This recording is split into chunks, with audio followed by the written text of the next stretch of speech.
WCW vs. nWo World Tour was a fine wrestling game and nicely timed with the sudden popularity of World Championship Wrestling thanks to its hot nWo meal ticket. World Tour only had a fraction of WCW and nWo guys to play with, however, and so here comes WCW nWo Revenge to fix that problem. Man, I miss these wrestling games with these fun titles. Revenge, Warzone, Mayhem, No Mercy, Backstage Assault. Hey, that game was shit, but the name kicked ass. Now what do we got? We got WWE 2K. Let me tell you something. If that AEW video game comes out and it doesn't have a kick-ass title, it's just AEW 2022 or whatever, I'm going to be so angry that I will start up a Twitter account and tweet about how angry I am that this game has a lame title.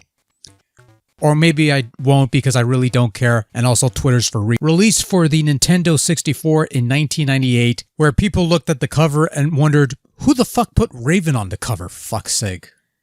WCW nWo Revenge took the rock-solid wrestling engine of the previous World Tour endeavor and turned it into a proper WCW video game, with a much larger roster of familiar WCW wrestlers, a number of familiar WCW arena settings, and a handful of familiar WCW themes played in somewhat cheap-sounding MIDI quality, and that's pretty much the only real upgrade from World Tour, because the actual gameplay itself, well, it might have gotten a couple of tweaks, but it's largely the same package as before.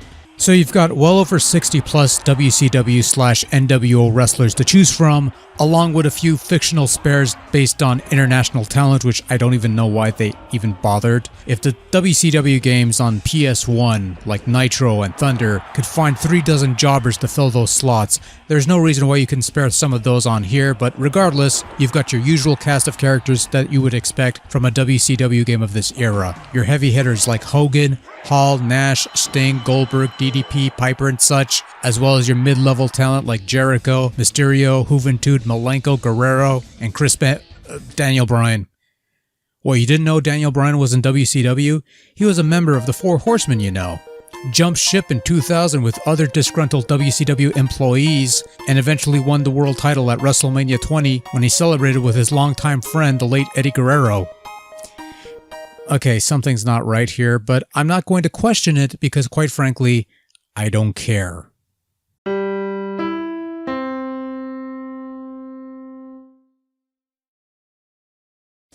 Yeah, a bit of an odd little feature in Revenge, where you're not exactly creating your own wrestler from scratch, but rather you're altering the costumes of pre-existing wrestlers and even giving them new names. And with each wrestler having 4 costume slots, and some of them having their own alternate names, you could essentially turn one wrestler into 4 different wrestlers, despite sharing the same moveset and the same face. It's not the deepest customization, you're just swapping parts from other wrestlers, but still, baby steps and such. You'd have to wait for a change in licensee to make that full jump. The overall package of Revenge isn't all that hefty, and it feels like there's less modes to play here compared to the previous game. You could partake in a quick exhibition match of the singles or tag team variety, dabble on a 2-on-1 handicap match, or take part in a battle royal, either a 4-way elimination or the 40-man battle royal variant, in which you eliminate one wrestler and another takes his place until all 40 participants have entered the match. And of course, you could challenge for the various WCW championships. The World title, the US Championship, the TV title, the Cruiserweight title, and the tag titles, with the World and TV title routes being locked away at first until you win the other championships. This of course entails beating a number of challenges before taking on the champion and beating him for said title, which also unlocks the champion as a playable character. And that's all there is to it. No more tournaments or round-robin things, not even a big elimination tag match thing, and the match types you have are pretty basic. On the flip side though, you're getting a proper WCW game and not some gimped Japanese virtual pro wrestling thing with some WCW guys tossed in as a token gesture, which means more run-ins and shit. No garbage being tossed into the ring though. I guess the N64 couldn't pull that off. And the gameplay itself is still superb stuff. Once again, Revenge retains the same gameplay engine as World Tour. Tap buttons to perform light attacks to weaken your opponent, press buttons to perform stronger moves, and using the D-pad to perform different moves in conjunction with the buttons you press. Build up your spirit meter until it flashes, then you can perform your wrestler's signature move. And if you've played World Tour, this is pretty much the same deal and it works just as well here. Gameplay feels a bit faster here than it did in World Tour, so that might be a bit of a boost. And another thing that they added was by pressing the right trigger during a grapple, or maybe it was the left trigger, I don't recall, but you could switch positions when you're in a grapple. So if you're in a front grapple and if you want to go into a rear grapple, one tap on the trigger is really all it takes. Doesn't seem like a huge deal, but it's a nice little time saver and useful if you want to be in the right position to hit your move. Also, in keeping in WCW tradition, sometimes other wrestlers will run in on your match, which is somewhat annoying at times, but it's the same as it happened on TV. This seems to be more of a WCW game, so that's fine, I guess. Again, they couldn't be bothered to recreate the garbage being tossed into the ring, which was a WCW staple at the time, but again, I'd imagine that'd be difficult to pull off, so I will let that slide. Also, there's scoring, and you get points based on how well you perform, which... okay, whatever. How does that translate to Meltzer stars, and how much of a buff do I get if this took place in AEW? Nobody's going to get that. Why do I even bother? In all seriousness though, the most Revenge got in the gameplay department were a couple tweaks at best, and that's perfectly fine in my book because the gameplay continues to be the game's strong point. It's one of those things that once you take a couple moments to learn how everything works, and it's going to take you a little bit at first, but after that it plays beautifully and really becomes an enjoyable little game. Control is, once again, solid, responsive. Everything clicks save for the occasional clipping and janking, and those are few and far between. That doesn't really kill the game, nor does it really hinder the whole WCW nWo total package thing. The only real downside to Revenge, somewhat a minor thing actually, but somewhat significant at the same time, is the roster, which, don't get me wrong, is plentiful and you have more than enough big names and mid-carders to play with. That's not a bad thing, that's a good thing.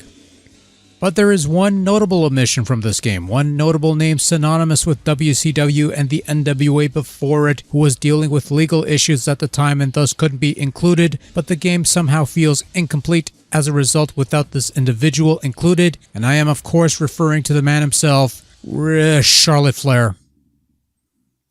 Wait, I thought Becky Lynch was the... wait, hold on. What the...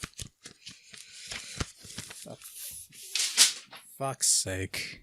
You're useless.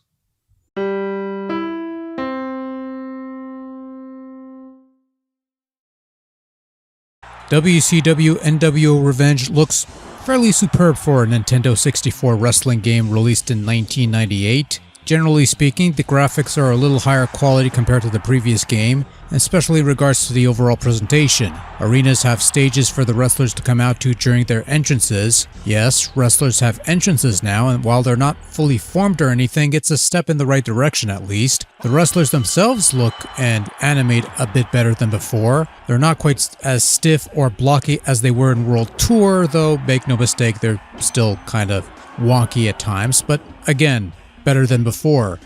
During pinfall attempts, you have a little animated referee based on the late Brian Mark Curtis Hildebrand making the count, which I thought was a cute little gimmick. They actually retained that for WrestleMania 2000, which we'll get to later.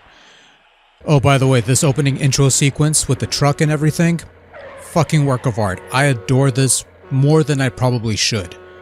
See kids, I can enjoy a silly shit at times.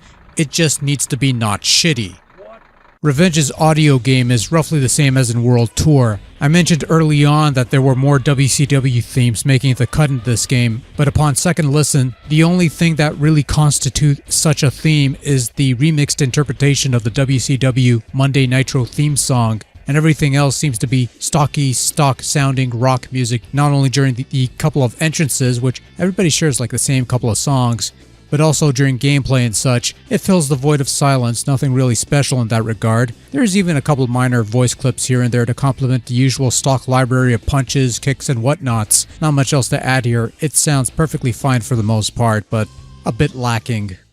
Overall, and I say this without any semblance of hyperbole, but WCW nWo Revenge may very well be the best wrestling video game based on WCW. Might not be the best overall wrestling game on N64, as developer Aki would make a couple more afterwards that would blow this one out of the water, but in terms of a game depicting the hottest period in that promotion's lifespan, Revenge does a far better job of recreating that experience than any of the WCW games that graced the PlayStation, for example. You've got top-notch top-notch gameplay, sizable roster of wrestlers to play with, a couple match types to dabble in, and you can play with the wrestlers' costumes for a lark. People might gravitate towards No Mercy or WrestleMania, but Revenge is still sweet, and still a damn fine game worthy of a place in one's collections of collectibles or whatever the case may be. Well worth checking out. Next.